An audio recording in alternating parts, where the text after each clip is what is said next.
Hello बच्चों, कैसे हैं आप लोग। लास्ट के फ्यू लेक्चर्स में हम लोग एरोमेटिक्स मेनली बीटीएक्स की मैन्युफैक्चरिंग प्रोसेस के बारे में पढ़ रहे थे और हम लोगों ने जो लिक्विड फीड स्टॉक होता है बेसिकली नेफ्था से बीटीएक्स की मैन्युफैक्चरिंग देखी है, पढ़ी है लास्ट के 3 लेक्चर्स में। पहले रिफॉर्मेट प्रोड्यूस करते थे हम लोग, उसके बाद फिर एक सेपरेशन है। सेपरेशन काफ़ी कॉम्प्लिकेटेड प्रोसेस होता है। पहले सॉल्वेंट एक्सट्रैक्शन करते हैं, फिर जो नॉर्मली बीटी बेंजीन टॉलुइन है वो इजीली डिस्टिलेट हो जाती हैं तो उनका डिस्टिलेशन कर लेते हैं। फिर उसके बाद क्रायोजेनिक, उसके बाद क्रिस्टलाइजेशन होते हैं, सुपर फ्रैक्शनेशन होता था एथाइल बेंजीन और ज़ाइलिन को सेपरेट करने के लिए। तो बेसिकली ये सब हम लोगों ने, मतलब अगर ये बात की जाए कि बीटीएक्स को प्रोड्यूस करना है फ्रॉम लिक्विड फीड स्टॉक या नेफ्था, तो नेफ्था का रूट हम लोग पढ़ चुके हैं। अब एक और इम्पॉर्टेंट और इंटरेस्टिंग एस्पेक्ट है बीटीएक्स के प्रोडक्शन का कि बीटीएक्स को हम लोग जो गैसियस फीड स्टॉक है उससे भी प्रोड्यूस कर सकते हैं। गैसियस फीड स्टॉक में बेसिकली एलपीजी की बात की जाए, एलपीजी से या तो एलपीजी से हम लोग प्रोड्यूस कर सकते हैं। एलपीजी का मेजर कंपोनेंट हम लोग जानते हैं कि प्रोपेन और ब्यूटेन होता है। तो ये नेचुरल गैस भी इन जनरल कहते हैं, कभी कभी टर्म यूज़ करते हैं नेचुरल गैस, क्योंकि नेचुरल गैस का मेजर कंपोनेंट तो मेथेन होता है, मान लीजिए 80% 85%। उसके बाद अगर मेथेन हम लोग वहाँ से निकाल लेते हैं, मेथेन क्योंकि यूज़फुल होती है कई प्रोसेस के लिए, मेथनॉल वगैरह के मैन्युफैक्चरिंग में और सिंथेसिस गैस के मैन्युफैक्चरिंग में मेथेन का इम्पोर्टेंस है। तो मेथेन को सेपरेट करने के बाद जो एथेन, प्रोपेन और ब्यूटेन का जो फ्रैक्शंस बचते हैं वो यूज़ किए जाते हैं एरोमेटिक्स के प्रोडक्शन में। तो जैसे हम लोगों ने देखा था कि जब हम लोग लिक्विड से एरोमेटिक प्रोड्यूस कर रहे थे तो उसमें 2-3 प्रोसेस थे। पहले नेफ्था के हाइड्रो ट्रीटमेंट था तो उसके लिए एक अलग रिएक्टर यूज़ करते थे, वहाँ पे एक अलग कैटलिस्ट यूज़ करते थे। उसके बाद फिर हम लोग पढ़ते थे कि डिहाइड्रोजनेशन और साइक्लाइजेशन रिएक्शंस हैं नैपथेन्स की, पैराफिन्स की, उसके लिए कैटलिस्ट यूज़ करते थे, वो भी बाई फंक्शनल और बायोमेट्रिक कैटलिस्ट होता था। लेकिन इस प्रोसेस की खासियत क्या है, इस प्रोसेस की विशेषता ये है कि इसमें सिर्फ एक ही कैटलिस्ट हम लोग यूज़ करते हैं पूरे प्रोसेस में। तो सिंगल स्टेप कह सकते हैं या सिंगल रिएक्शन जो है, सिंगल स्टेप तो ठीक नहीं है, सिंगल रिएक्शन प्रोसेस है। तो इस प्रोसेस को जो मतलब जॉइंटली ब्रिटिश पेट्रोलियम है company based on the London England and UOP है, यूनिवर्सल ऑयल प्रोडक्ट्स, बहुत बड़ी कंपनी है पेट्रोलियम फील्ड की, तो इन्होंने जॉइंटली डेवलप किया था। बेसिकली टेक्नोलॉजी जो है वो ब्रिटिश पेट्रोलियम की है, लेकिन इसमें जो कैटलिस्ट का रीजनरेशन की जो टेक्नोलॉजी है वो है आपकी यूनिवर्सल ऑयल प्रोडक्ट्स की, यूओपी की। तो ये बेसिक है प्रोसेस के बारे में। सबसे अच्छी बात इसमें ये है कि मतलब ये सिंगल रिएक्शन में ये कंप्लीट हो जाती है, एक ही सीरीज़ में एक ही स्टेप में रिएक्शंस होती हैं तो उसमें ये प्रोडक्ट बन जाता है। तो इस प्रोसेस को जो ये नाम दिया गया है, कॉमर्शियल नेम है उसका साइक्लार प्रोसेस है। तो साइक्लिक और एरोमेटिक, ये कहिए कि साइक्लाइजेशन भी होता है, एरोमेटिक्स का फॉर्मेशन होता है, तो साइक्लार प्रोसेस नाम दिया गया हुआ है। ये प्रोसेस बेसिकली एलपी जो हम लोग फीड इसमें यूज़ करते हैं वो आपकी होती है प्रोपेन और ब्यूटेन, जो मेजर होती है प्रोपेन एंड ब्यूटेन, ये मेजर फीड है। स्लाइट अमाउंट में कहीं भी पेंटेन भी मेंशन रहता है तो पेंटेन भी हो सकती है, लेकिन बेसिकली हम लोग सैचुरेटेड हाइड्रोकार्बन लेते हैं। तो सैचुरेटेड हाइड्रोकार्बन हम जानते हैं कि बहुत कम रिएक्टिव होता है, लेकिन उस प्रोसेस से उस फीड से भी एरोमेटिक्स बनाने वाला एक चैलेंजिंग टास्क है और बहुत एक मतलब यूज़फुल टेक्नोलॉजी ये है ये एरोमेटिक्स फॉर्मेशन के लिए। तो बेसिकली इसमें देखते हैं कि कैसे बनाते हैं, मतलब ये प्रोसेस क्या होता है। तो देखिए जैसे इसमें क्या प्रोपेन लेते हैं, प्रोपेन लिए CH3 CH2 CH3, ये प्रोपेन है। और हमारा टारगेट प्रोडक्ट क्या होता है, हमारा टारगेट प्रोडक्ट एरोमेटिक्स हम लोग बना रहे हैं। एरोमेटिक्स का मतलब ये है कि बेंजीन बनाएंगे, टॉलुइन होगी उसमें, ज़ाइलिन होगी उसमें, एथाइल बेंजीन भी हो सकती है। इजाइलिन में 3 हो सकते हैं, आर्थो, मेटा, पैरा। तो ये मेटाजाइलिन का यहाँ स्ट्रक्चर शो किया गया है। तो आर्थो, मेटा, पैराजाइलिन हो सकती है, एथाइल बेंजीन हो सकती हैं। तो बहुत मतलब देखिए हमारे पास क्या है, एक यहाँ पे सैचुरेटेड हाइड्रोकार्बन है, मतलब अगर देखा जाए बेसिकली सी ट्रिपल बॉन्ड, मतलब सिंगल बॉन्ड है, कार्बन है जो सिंगल बॉन्ड, कार्बन से कार्बन के बीच सिंगल बॉन्ड है, और हमसे ये कंपाउंड चाहिए बेसिकली। तो इसमें देखिए कि क्या क्या हो रहा है। यहाँ से देखिए हमारे पास क्या है बेसिकली प्रोपेन, या ये कहिए कि हम लोग के पास पैराफिन्स हैं। पैराफिन्स से एरोमेटिक फॉर्म करना है।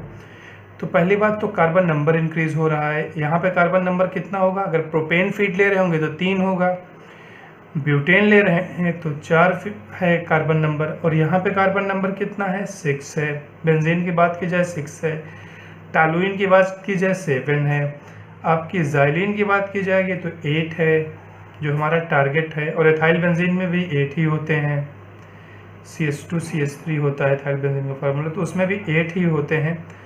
तो 3 कार्बन से 8 कार्बन तक हम लोग पहुँचेंगे कैसे, पहली बात तो ये, क्योंकि ये पैराफिन्स हैं तो डायरेक्टली एडिशन रिएक्शन नहीं देती हैं।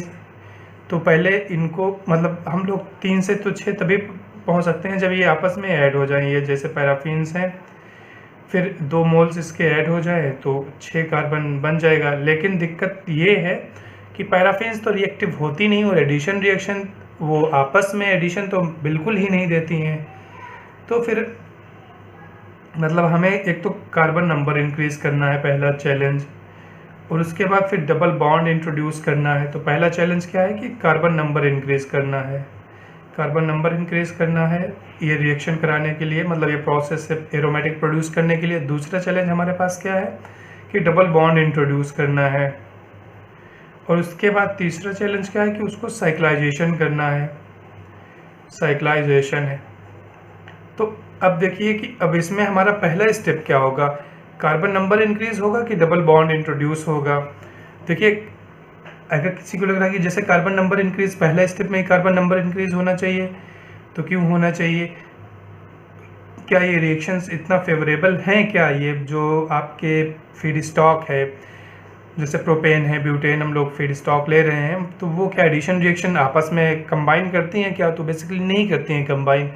तो इसलिए जो कार्बन नंबर इंक्रीज होगा वो पहला स्टेप नहीं होगा, वो आपस में जब ऐड करेंगे तभी कार्बन नंबर इंक्रीज होगा। तो आपस में ऐड नहीं कर रही तो कार्बन नंबर इंक्रीज नहीं होगा। तो पहले जो है डिहाइड्रोजनेशन हमें करना पड़ेगा। इसमें जैसे CH3 CH2 CH3 है, इसमें से 2 हाइड्रोजन हम लोग हाइड्रोजन का एक मॉलिक्यूल निकाल लें तो CH3 single bond CH double bond CH2, इस तरह से हमें प्रोपलीन मिल जाएगी प्रोपेन से। प्रोपेन से जब हम लोगों ने ये ओलिफिन बना लिया तो वो बेसिकली ओलिफिन तो रिएक्टिव होती हैं ना, तो ओलिफिन के अगर हम 2 कंपाउंड ऐड कर देंगे CH3 single bond CH double bond CH2, तो ये यहाँ पे 3 कार्बन रिंग है, यहाँ पे 3 आपस में ऐड होके 6 कार्बन की रिंग बना लेती हैं, 6 कार्बन की चेन बना लेती हैं, रिंग नहीं बनाती। CH2 CH2 CH2 single bond CH double bond CH2, तो यहाँ पे अब 6 कार्बन हो गए। अब यहाँ से फिर हम लोग को कैसा कंपाउंड चाहिए, साइक्लिक कंपाउंड चाहिए। तो यहाँ से फिर साइक्लाइजेशन हो जाता है कि 6 को आप ऐसे अरेंज करके लिख दीजिए, CH जैसे है, उसके बाद डबल बॉन्ड CH है, फिर CH2 है, फिर CH2 है, 1 2 3 4 CH2 है, फिर यहाँ से लास्ट में CH3 था। तो ये जो है ना, ये हाइड्रोजन इससे यहाँ का हाइड्रोजन इसको दे देगा, तो यहाँ पे जो है आपका ये साइक्लिक कंपाउंड हो जाएगा। फिर जो है साइक्लिक कंपाउंड बन जाएगा, तो लेकिन हमें फिर बेंजीन चाहिए, तो फिर डिहाइड्रोजनेशन रिएक्शन चाहिए। तो इस तरह सबसे पहला स्टेप होगा कि डिहाइड्रोजनेशन रिएक्शन होगी। इसमें डिहाइड्रोजनेशन होगा, जो आइसोपैराफिन्स हैं वो कन्वर्ट हो जाएंगे पैराफिन्स ओलिफिन्स में। तो फर्स्ट स्टेप है इसमें डिहाइड्रोजनेशन होता है, तो dehydrogenation to produce olefins. Dehydrogenation के बाद हमें कार्बन नंबर इंक्रीज करनी है, तो उसको बोलते हैं ओलिगोमराइजेशन। ओलिगोमराइजेशन उसमें बेसिकली क्या हुआ कि ये जो आपकी हम लोग ओलिफिन्स प्रोड्यूस करेंगे जो होंगी इंक्रीज कार्बन नंबर। तो उसमें दो, जैसे सी मतलब तीन कार्बन की रिंग, मतलब तीन कार्बन की रिंग मिल जाएगी तो 6 कार्बन की हम लोग को रिंग मिलेगी। 3 की अगर 4 से कार्बन से ऐड होगी तो 6 कार्बन प्लस एक मिथाइल ग्रुप मिल जाएगा। अगर वही 4 और 4 मिलती हैं तो हम लोग को क्या हुआ, 6 कार्बन की रिंग हम लोग बना लेंगे प्लस 2 जो है ना मिथाइल ग्रुप ऐड कर देंगे। तो इस तरह ये जो डिफरेंट कार्बन नंबर्स की चेन मिल सकती हैं आपस में। तो पहला तो स्टेप था कि हम लोग डिहाइड्रोजनेशन करेंगे तो ओलिफिन्स बनेगा। उसके बाद फिर हम इसको साइक्लोइजेशन मतलब कार्बन लेंथ इंक्रीज करेंगे तो उसको ओलिगोमराइजेशन बोलते हैं कि कार्बन नंबर जब इंक्रीज हो जाएंगे आपस में ऐड करके तो ओलिगोमराइजेशन हो जाएगा। उसके बाद क्या करेंगे, फिर हम लोग को साइक्लाइजेशन करना है। तो ये जब ये 6 कार्बन की रिंग बनेगी जहाँ पे मान लीजिए ओलिफिन्स है तो वो साइक्लिक कंपाउंड्स फॉर्म कर लेंगे। उसके बाद फिर हमें डिहाइड्रोजनेशन फिर से करना है। जो अनसैचुरेटेड साइक्लिक कंपाउंड मान लीजिए 6 कार्बन की रिंग बनी साइक्लोहेक्सेन की, तो उसको फिर ये इसके डबल बॉन्ड्स यहाँ पे इंट्रोड्यूस करने हैं, मतलब डिहाइड्रोजनेशन फिर करना है किसका, साइक्लिक कंपाउंड्स का, टू प्रोड्यूस एरोमेटिक कंपाउंड। तो बेसिकली 4 स्टेप होते हैं रिएक्शंस के इसमें। सबसे पहला स्टेप होगा डिहाइड्रोजनेशन, वो ज़रूरी है क्योंकि तभी जब डिहाइड्रोजनेशन होगा तभी हम लोग ओलिफिन्स मिलेंगी। तो फिर हम लोग फर्दर उनको रिएक्शन करा के लॉन्ग चेन कंपाउंड बना पाएंगे, क्योंकि 3 कार्बन की चेन है इसमें प्रोपेन और ब्यूटेन में, और जो एरोमेटिक्स हैं उसमें तो मिनिमम 6 कार्बन्स चाहिए। तो उनको पहले ओलिफिन्स बनाएंगे, फिर आपस में कंबाइन करेंगे जो ओलिफिन्स हैं, तो उस प्रोसेस को ओलिगोमराइजेशन बोलते हैं। उससे हम लोग को लॉन्ग चेन कंपाउंड मिलेंगे, 6 के भी मिलेंगे, 7 के भी, 8 के भी मिलेंगे, हो सकता है 9 के भी मिले अगर हम लोग पेंटेन यूज़ कर रहे हैं तो। उसके बाद फिर क्या होगा कि उनका साइक्लाइजेशन होगा, साइक्लिक कंपाउंड बनाएंगे, फिर डिहाइड्रोजनेशन होगा। तो डिहाइड्रोजनेशन देख रहे हैं 2 बार हो रहा है इसमें, एक पहली बार पैराफिन्स का हो रहा है, उसके बाद फिर साइक्लिक कंपाउंड्स का जो अनसैचुरेटेड हैं तो उनको सैचुरेशन लाने, मतलब अनसैचुरेटेड कंपाउंड बनाने के लिए, तो एरोमेटिक्स में कन्वर्ट करने के लिए। तो अगर रिएक्शंस बेसिकली इसमें क्या हो रही है देख लीजिए। तो हम लोग फीड इसमें क्या लेंगे, फीड हमारा होगा इसमें प्रोपेन, ब्यूटेन और समटाइम्स पेंटेन ज़्यादा अमाउंट में नहीं लेते हैं, कभी कभी पेंटेन लेते हैं, लेकिन ज़्यादातर जो मेजर फीड है प्रोपेन और ब्यूटेन। तो बेसिकली अगर पूरे रिएक्शन सिस्टम को हम लोग डिस्कस करें कि रिएक्शन सिस्टम में क्या क्या हो रहा है, तो रिएक्शन में एक होगी फीड होगी और एक प्रोडक्ट फॉर्म हो रहा है। लेकिन फीड से डायरेक्टली प्रोडक्ट नहीं फॉर्म हो रहा है, इंटरमीडिएट की एक स्टेज आ रही है। तो फीड जैसे आप प्रोपेन ले रहे हो, प्रोपेन से फिर क्या हो रहा है, ओलिफिन बन रही है पहले तो ओलिफिन, उसके बाद ओलिगोमराइजेशन हो रहा है, उसके बाद साइक्लिक कंपाउंड बन रहा है, उसके बाद फिर आपका एरोमेटिक्स बन रहा है। तो ये जो ओलिफिन से साइक्लिक कंपाउंड जो फॉर्म हो रहा है वो बेसिकली इंटरमीडिएट प्रोसेस है इसका, मतलब इंटरमीडिएट है, इंटरमीडिएट प्रोडक्ट्स फॉर्म हो रहे हैं। तो प्रोपेन, ब्यूटेन और पेंटेन लेंगे तो इससे हम लोग ओलिफिन्स भी बना सकते हैं, ओलिफिन्स बनाते हैं बेसिकली। ओलिफिन्स बनाएंगे तो प्रोपिलीन, ब्यूटिलीन और पेंटीन्स बनेंगे, उनको फिर आपस में कंबाइन करके फिर अनसैचुरेटेड ओलिगोमर्स बनाते हैं, मतलब वो वही जब कार्बन की नंबर्स इंक्रीज कर देते हैं। उसके बाद क्या होगा, यहाँ से फिर साइक्लिक कंपाउंड बनेगा पहली बार, उसके बाद साइक्लिक से फिर एरोमेटिक्स कंपाउंड्स बनते हैं। तो अगर एक रिएक्शंस के थ्रू समझा जाए कि ये रिएक्शन से कैसे पूरा स्टेप होता है, तो पूरा स्टेप देखने के लिए हम लोग क्या करेंगे, प्रोपेन ही एग्जांपल ले लेते हैं। तो आपका जैसे प्रोपेन है CH3 single bond CH2 CH3, लेकिन 2 मोल लेना पड़ेगा बेसिकली, क्योंकि CH3 देखिए CH2 CH3, तो जैसे एक ये इससे यहाँ पे एक हाइड्रोजन यहाँ से निकलेगा तो एक डबल बॉन्ड इंट्रोड्यूस यहाँ पे होगा, एक डबल हाइड्रोजन यहाँ से निकलेगा तो दूसरे में डबल बॉन्ड इंट्रोड्यूस होगा, फिर आपस में ये रिएक्ट करेंगे, तब हमें मतलब ओलिगोम। तो हम 2 स्टेप यहाँ साथ में लिख दे रहे हैं, कौन कौन सा, डिहाइड्रोजनेशन और ओलिगोमराइजेशन। तो बेसिकली क्या हो जाएगी, कार्बन की लेंथ अभी 3 की है तो कितने की हो जाएगी, 6 की हो जाएगी, CH3 single bond CH2 CH2 single bond CH double bond CH2। 1 2 3 4 5 6 हो गए। एक हाइड्रोजन मॉलिक्यूल से यहाँ से निकला था, एक हाइड्रोजन मॉलिक्यूल यहाँ से निकला था, तो 2 हाइड्रोजन मॉलिक्यूल्स निकल जाएंगे। अब उसके बाद क्या होगा कि ये साइक्लिक, ये वाला इससे वो जुड़ जाएगा तो ये साइक्लाइजेशन हो जाएगा। तो फिर हम लोग को यहाँ क्या मिल जाता है, साइक्लिक कंपाउंड, 6 कार्बन की रिंग मिल जाती है बेसिकली, साइक्लोहेक्सेन अगर बोले इसको, साइक्लोहेक्सेन। अब इसमें से हमें डबल बॉन्ड इंट्रोड्यूस करना है तो फिर क्या करना पड़ेगा, हाइड्रोजन रिमूव करना पड़ेगा। तो 3 मोल्स या 3 मॉलिक्यूल्स आप हाइड्रोजन निकालेंगे तो एक जगह निकालेंगे तो एक डबल बॉन्ड, दूसरी जगह निकालेंगे दूसरा डबल बॉन्ड, तीसरी जगह से निकालेंगे तो तीसरा डबल बॉन्ड इंट्रोड्यूस हो जाएगा। तो बेसिकली जो साइक्लिक कंपाउंड था वहाँ से हम लोग को एरोमेटिक्स मिल जाएंगे और प्लस ये हाइड्रोजन मिल जाएगा। तो ये इस तरह की रिएक्शन होती है। यही अगर 4 कार्बन की रिंग है, मतलब 4 कार्बन हम लोग 4 यूज़ कर रहे हैं, मतलब ब्यूटेन यूज़ कर रहे हैं, तो हो सकता है कि वो 6 कार्बन की रिंग बने प्लस 2 जो है 2 मिथाइल ग्रुप बन जाए या इथाइल बेंजीन बन जाए। तो बेसिकली ये रिएक्शन होती है। तो प्रोपेन से पहले अनसैचुरेटेड ओलिगोमर्स बना, उससे साइक्लोहेक्सेन बना, उसके बाद फिर यहाँ से एरोमेटिक बना। तो जो इसमें सबसे इम्पॉर्टेंट स्टेप है उसमें जो ओलिगोमर्स बनते हैं, मतलब बेसिकली ये कहिए कि अनसैचुरेटेड लॉन्ग चेन कार्बन्स जो बनते हैं, वो सबसे इम्पॉर्टेंट और सबसे कॉम्प्लिकेटेड प्रोसेस है, मतलब इस क्रिटिकल प्रोसेस है कहिए कि यही जो फॉर्मेशन जितना फास्ट होगा वही रिएक्शन को कंट्रोल करेगा। तो ये इम्पॉर्टेंट होता है, सबसे इम्पॉर्टेंट प्रोसेस। अब देखते हैं हम लोग इसका फ्लो शीट कि बेसिकली ये कैसे इंडस्ट्री में मैन्युफैक्चर की जाती है।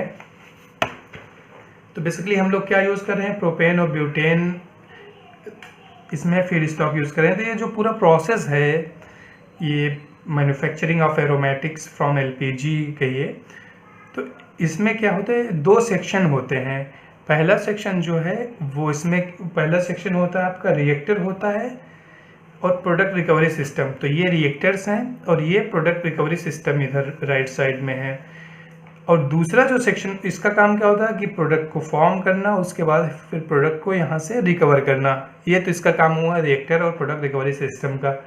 और दूसरा जो इसमें सेक्शन होता है वो कैटलिस्ट रीजनरेशन होता है। बेसिकली कैटलिस्ट, क्योंकि वो जो हम लोग जो कैटलिस्ट यूज़ करते हैं इसमें बेसिकली गैलियम यूज़ करते हैं कैटलिस्ट, और गैलियम लोडेड होता है जियोलाइट पे, तो GSM-5 उसको बोलते हैं जियोलाइट का। हमने जब लास्ट लेक्चर में भी हम लोग जब एब्जॉर्प्शन प्रोसेस पढ़ रहे थे टू रिकवर पैराजाइलिन, तो वहाँ पे डिस्कस किया था कि मतलब एक जियोलाइट एक बहुत इंपॉर्टेंट कैटलिस्ट है, उसके डिफरेंट टाइप्स हैं।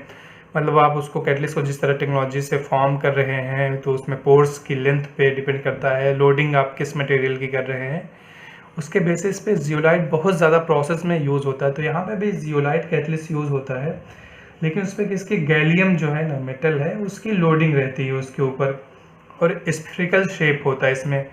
तो जो कैटलिस्ट है वो पे कोक का फॉर्मेशन होता है, या उसकी एक्टिविटी जो with the passes of a time जो है ना धीरे धीरे कम होती जाती है। तो कैटलिस्ट को हम लोग को यहाँ से रीजनरेट करना पड़ता है। तो कैटलिस्ट रीजनरेशन प्रोसेस है, CCR बोलते हैं, कॉन्टिन्यूस कैटलिस्ट रीजनरेशन, CCR। ये टेक्नोलॉजी जो है ना UOP की है, यूनिवर्सल ऑयल प्रोडक्ट की। तो ये कैटलिस्ट रीजनरेशन यूनिट है ये। तो ये जो दोनों यूनिट है वो इंडिपेंडेंटली ऑपरेट करती हैं, मतलब ये नहीं एक इसके ऊपर डिपेंडेंट है, मतलब ये आप इंडिपेंडेंटली ऑपरेट कर सकती हैं। तो ये जो एक सिस्टम, एक सेक्शन हमारा वो ये रिएक्टर है पूरा, और ये सेपरेशन इधर ये पूरा सेपरेशन का है। तो रिएक्टर एवं सेपरेटर जो है, मतलब सेपरेशन सिस्टम एक प्रोसेस यूनिट है, और एक यूनिट को हम लोग कैटलिस्ट रीजनरेशन कहेंगे कि एक दूसरी यूनिट है। यहाँ पे कंटिन्यूसली जो है ना कैटलिस्ट को रीजनरेट करना पड़ता है हम लोग को। अब देखिए, अब हमारा फीड क्या है, इसमें प्रोसेस कहाँ से स्टार्ट होगा, फीड से स्टार्ट होता है। तो फीड अपना क्या है, प्रोपेन है, ब्यूटेन है। तो ये फ्रेश फीड यहाँ से देखिए फ्रेश फीड है, और क्योंकि रिएक्शन हो रही है 100% कन्वर्जन नहीं होता है, तो फिर जो अपनी प्रोपेन और ब्यूटेन है वो आपके फाइनल प्रोडक्ट में होंगे, तो उनको वहाँ से सेपरेट करके रिसाइकिल करके मिक्स कर देते हैं। अब ये रिएक्शन जो है ना एंडोथर्मिक रिएक्शन है। तो एंडोथर्मिक रिएक्शन है, अप्रॉक्सीमेटली 500 डिग्री सेल्सियस से 600 डिग्री सेल्सियस के बीच होता है रिएक्शन का टेम्परेचर। तो उसके लिए हमें हीट करना पड़ेगा, प्रोडक्ट को उस टेम्परेचर तक ले जाना पड़ेगा। तो उस टेम्परेचर को ले जाने में हम लोग हमेशा देखते हैं जब हायर टेम्परेचर तक हमें हीट करना होता है तो हम लोग स्टेप में हीट करते हैं उसको। तो सबसे पहले जो और इंटीग्रेटेड कहीं हीट का चांस मिले तो वो बहुत अच्छा होता है हमारे प्रोसेस के लिए, क्योंकि वहाँ से हम लोग किसी भी स्ट्रीम की हीट को यूटिलाइज करके इस प्रोडक्ट जो अपना रिएक्टेंट है या दूसरी स्ट्रीम को हीट करते हैं। तो यहाँ पे वही हो रहा है, जो आपका रिएक्टर था, फाइनल रिएक्टर, वहाँ से जो प्रोडक्ट निकल रहा है जो हाई टेम्परेचर पे होता है, जो क्योंकि हम लोग डिस्कस कर रहे हैं कि 500 से ज़्यादा टेम्परेचर होता है रिएक्शन का, तो वहाँ से जो प्रोडक्ट निकलता है हाई टेम्परेचर पे होता है। तो पहले उसको हीट एक्सचेंज करते हैं यहाँ पे रिएक्टेंट से। तो रिएक्टेंट हीट हो जाता है, मान लीजिए 200-300 डिग्री सेल्सियस तक हीट हो जाएगा। उसके बाद फिर फर्दर उसको हीट करेंगे, ये इंटर हीटर्स में है, मतलब यहाँ से फीड अपनी आई मिक्स होके और फिर फर्दर हमने हीट किया उसको। हीट करने के बाद फिर हम लोग उसको ले जाते हैं रिएक्टर्स में। तो ये जो इसके मतलब ये प्रोसेस है, इसके जो दो इम्पॉर्टेंट चीज़ें हैं, मतलब एक तो रिएक्टर की जो डिज़ाइन है वो बहुत इम्पॉर्टेंट है, और दूसरी बात कि जो ये जो कैटलिस्ट रीजनरेशन सिस्टम है वो बहुत मतलब कॉम्प्लिकेटेड है, या ये कहिए कि इम्पॉर्टेंट है। तो हीटेड फीड को हम लोग रिएक्टर्स में ले गए, वहाँ पे रिएक्शंस होगी, वहाँ पे डिहाइड्रोजनेशन रिएक्शन होगी, ओलिगोमराइजेशन होगा, आपका साइक्लाइजेशन होगा, फिर फर्दर डिहाइड्रोजनेशन होगा। जो 4 रिएक्शंस हैं वो रिएक्शन होती हैं। तो इसमें क्या होता है, कैटलिस्ट जो ये आपका रिएक्टर्स हैं वो मतलब ये रिएक्टर्स एक के ऊपर एक लगे हुए होते हैं, मतलब ऐसे। अब रिएक्टर तो हम लोग ऐसे रिएक्टर लगा सकते हैं, एक रिएक्टर ये है, उसके बगल एक रिएक्टर है, लेकिन ये रिएक्टर क्या होता है कि एक के ऊपर एक लगे होते हैं। तो एक के ऊपर जैसे एक रिएक्टर्स हैं, इस टाइप के रिएक्टर्स होते हैं। तो जैसे एक सबसे पहले ऊपर रिएक्टर है, फिर उसके नीचे एक रिएक्टर है, फिर उसके नीचे रिएक्टर है, फिर उसके एक नीचे रिएक्टर है। तो 4 रिएक्टर हम लोग यूज़ करते हैं इसमें, 4 रिएक्टर करते हैं। और डिफरेंट रिएक्टर्स में पहले जैसे डिहाइड्रोजनेशन होना है तो उसमें के हिसाब से कैटलिस्ट रखते हैं। तो जैसे ऊपर वाले रिएक्टर में रिएक्शन हुई, यहाँ से आपका फीड आया, रिएक्शन हुई। अब रिएक्शन होने के बाद फिर फर्दर हमें हीट करना पड़ता है, क्योंकि एंडोथर्मिक रिएक्शन है, तो इसलिए हम लोग को इसको हीट करना पड़ता है। तो हीट करने के लिए हम लोग उसको जो प्रोडक्ट स्ट्रीम थी उसको ले आएंगे इंटर हीटर में, फिर यहाँ से हीट करके फिर उसके नीचे वाले रिएक्टर में ले जाएंगे, क्योंकि फर्दर रिएक्शन होनी है। तो जो कैटलिस्ट है इसमें मतलब डिज़ाइन इस तरह की जाती है कि जो कैटलिस्ट है वो ग्रेविटी से, क्योंकि ऊपर है पहला वाला रिएक्टर, तो ग्रेविटी से दूसरे वाले रिएक्टर में चला आता है। जो फीड आपकी ये है इसको तो हम लोग हीटिंग में ले जाते हैं, और जो कैटलिस्ट है वो ऊपर वाले रिएक्टर से नीचे वाले रिएक्टर में ग्रेविटी फ्लो हो जाता है। मतलब ग्रेविटी जानते हैं हम लोग कि ग्रेविटी जो उसके वेट है उसकी वजह से जो फ्लो होगा वो ग्रेविटी फ्लो है।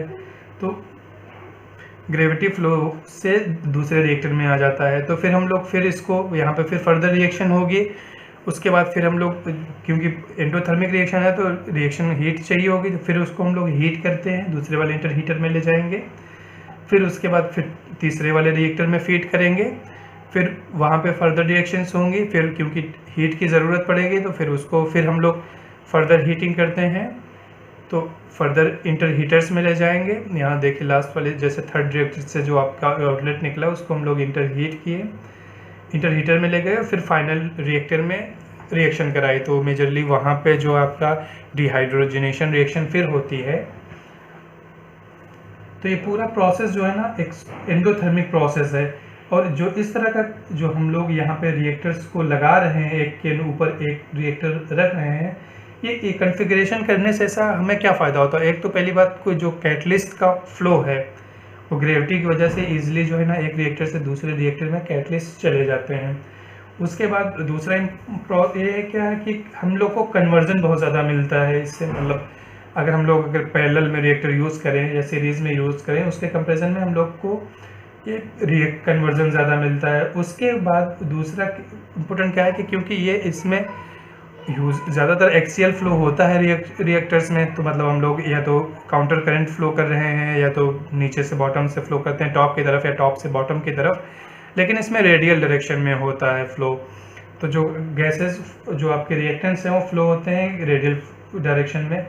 उससे क्या होता है कि आपका प्रेशर ड्रॉप जो है ना बहुत कम होता है। तो प्रेशर ड्रॉप कम होता है तो इस जब स्टैकिंग करते हैं इसको एक के ऊपर दूसरे रिएक्टर को, तो 2-3 बेनिफिट जो हैं कि प्रेशर ड्रॉप कम होगा, कन्वर्जन ज़्यादा होगा, और जो कैटलिस्ट हैं वो ग्रेविटी की वजह से फ्लो कर पाएंगे नीचे।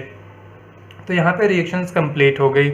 अब उसके बाद क्या हुआ कि जो यहाँ पे प्रोडक्ट स्ट्रीम फाइनल मिलेगी, प्रोडक्ट स्ट्रीम को हम लोग क्या करेंगे, उसको अब सेपरेशन यूनिट में ले जाएंगे। बेसिकली इस प्रोसेस की ये ख़ास बात ये है कि क्योंकि जो डेप्थ था, कैटालिटिक क्रैकिंग हम लोग कर रहे थे, कैटालिटिक रिफॉर्मिंग कर रहे थे लास्ट लेक्चर में जो पढ़ रहे थे, वहाँ पे नॉन एरोमेटिक्स का फॉर्मेशन बहुत ज़्यादा हो रहा था।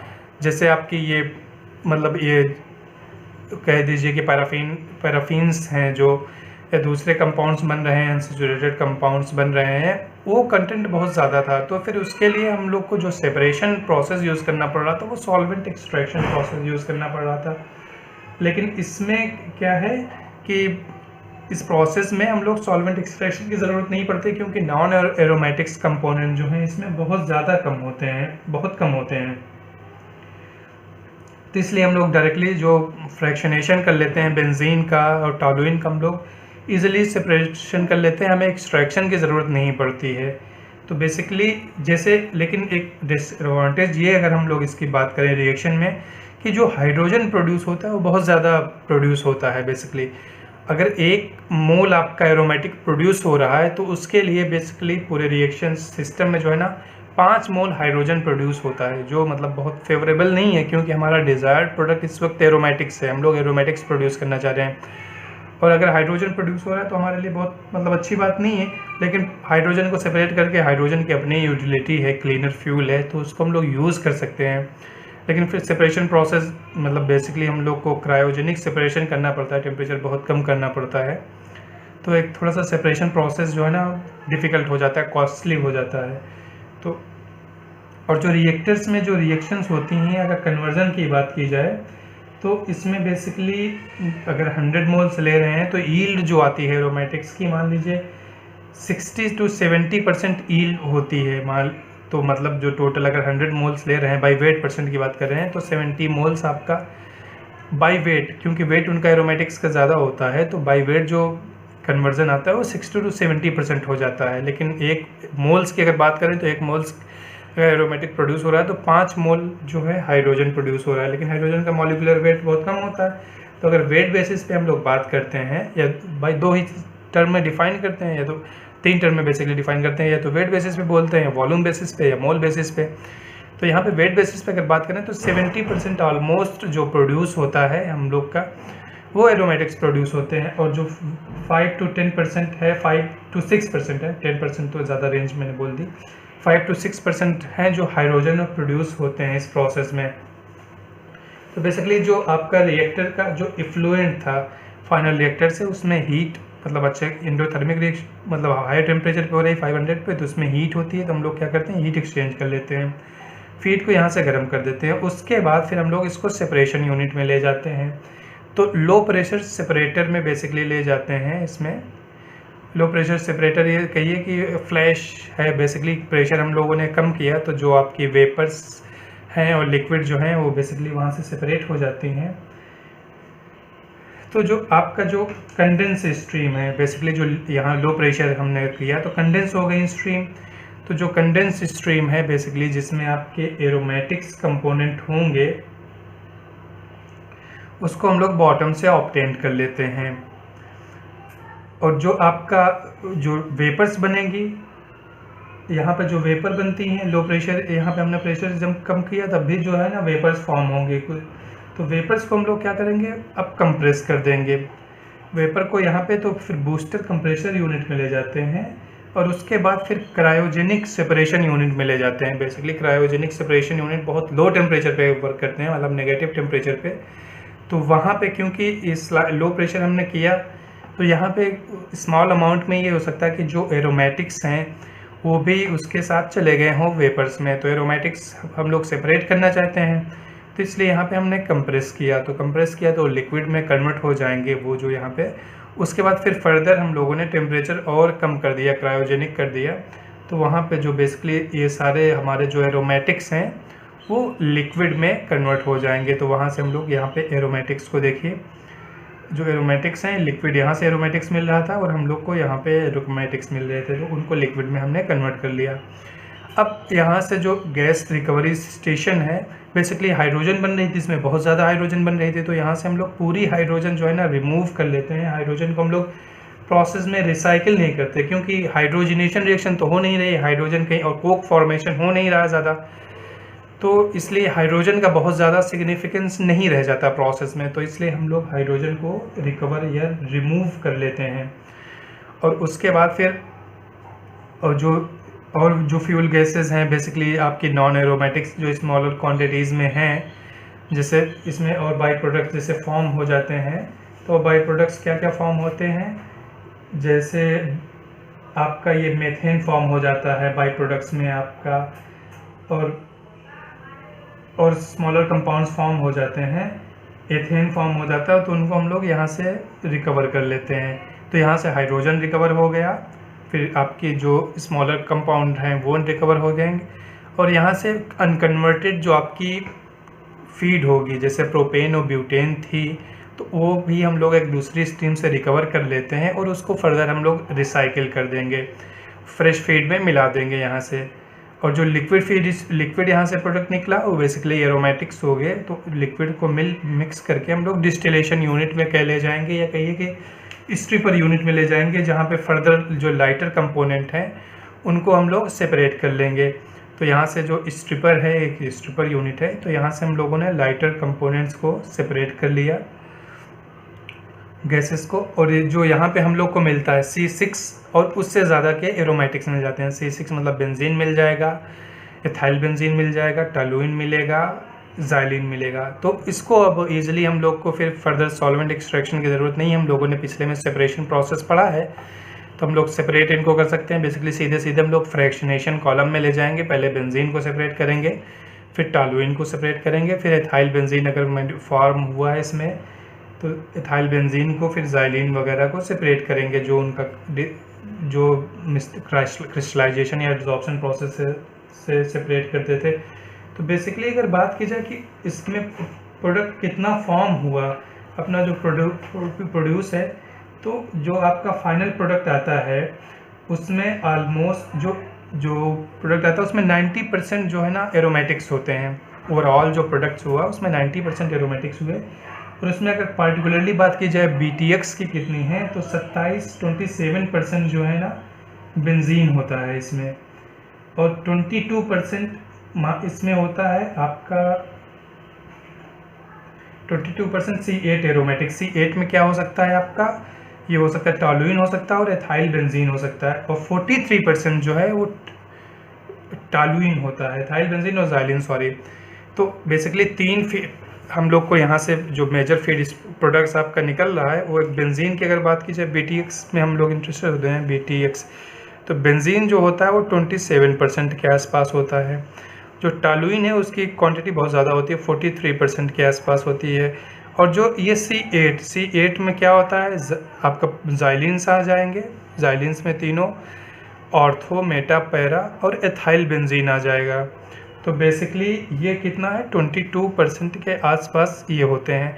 बाकी जो रिमेनिंग कंपाउंड्स होता है वो C9 प्लस एरोमेटिक्स होते हैं, C9 होगा, या मतलब हैवी एरोमेटिक्स जो इतना ज़्यादा यूज़फुल नहीं होते हैं। तो इस खास बात ये है कि इसमें टॉलुइन ज़्यादा होता है, तो फिर टॉलुइन क्योंकि हमारे लिए टॉलुइन की बहुत ज़्यादा मार्केट में एप्लीकेबिलिटी नहीं, तो उसको हम लोग फर्दर जो है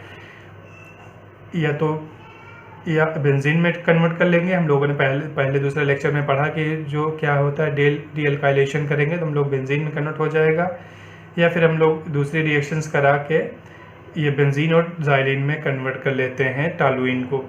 तो यहाँ से बेसिकली हम लोग को जो प्रोडक्ट मिल रहा है उसको फर्दर सेपरेशन यूनिट में ले जाना पड़ेगा, और सेपरेशन यूनिट में बेंजीन टॉलुइन तो ईजिली सेपरेट हो जाएंगी डिस्टिलेशन से, नॉर्मल फ्रैक्शनेशन से।